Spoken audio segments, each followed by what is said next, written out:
தான் 100 நாள் வேலை திட்டத்தை கொண்டு வந்தாங்க.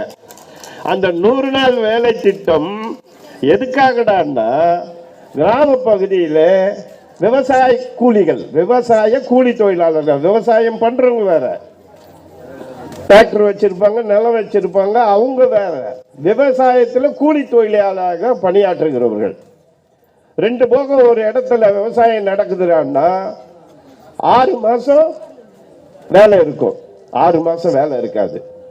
அது ஒரே போக விவசாயம் பண்ணக்கூடிய நிலைமை இருந்ததுன்னா ஒரு 4 மாசம் வேலை இருக்கும், 8 மாசத்துக்கு வேலை இருக்காது.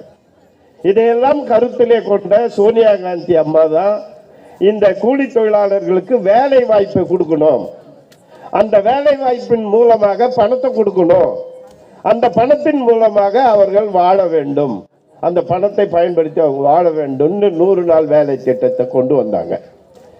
அன்றைக்கு நம்முடைய டாக்டர் கலைஞர் அவர்களுடைய சிந்தனை, இந்த 100 நாள் வேலையை யார் யாருக்கு கொடுக்க போறாங்கன்னு கேட்டார்.